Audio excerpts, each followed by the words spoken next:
Hi viewers, జొన్నలు చాలా మంచివి, డైలీ తినొచ్చు. జొన్న రొట్టె ఈజీగా అందరూ చేసేలా రాని వాళ్ళు నాలాంటి వాళ్ళు ఎలా చేస్తారో చూపిస్తా.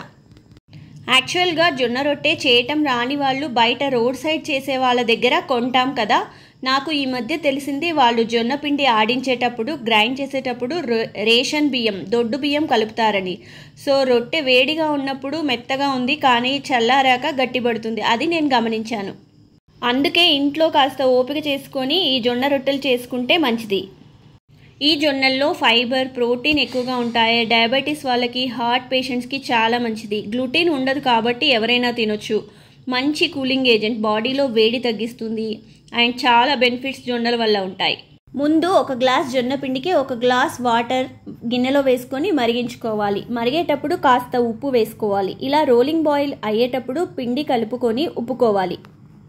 పిండి ఇలా బాగా మిక్స్ చేసుకొని ఉప్పుకోవాలి. అప్పుడు పిండి మొత్తం వాటర్లో వేడి నీళ్ళలో బాగా కలుస్తుంది.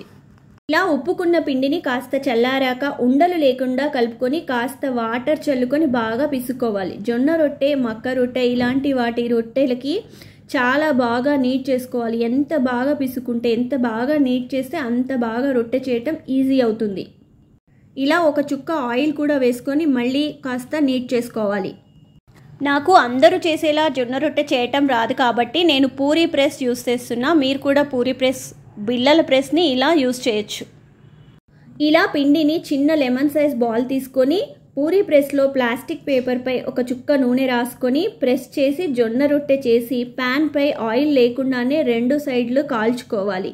ఇలా ఈజీగా సాఫ్ట్గా మెత్తటి జొన్న రొట్టె రెడీ అయిపోతుంది. పూరీ ప్రెస్లో చేసాము కాబట్టి జొన్న రొట్టె కొంచెం చిన్నగా ఉంటుంది. సాధారణంగా అందరు చేసే జొన్న రొట్టె కంటే పూరీ సైజ్ కంటే కొంచెం పెద్దగా ఉండి మామూలు జొన్న రొట్టె కంటే చిన్నగా ఉంటుంది. బట్ టేస్ట్ మాత్రం చాలా బాగుంటుంది, సాఫ్ట్గా ఉంటుంది. ఎక్కువ టైం ఉన్నా కూడా అది సాఫ్ట్గానే ఉంటుంది. ఇది మా డే 2 బ్రేక్ఫాస్ట్. నచ్చితే please like, share and subscribe. Thank you.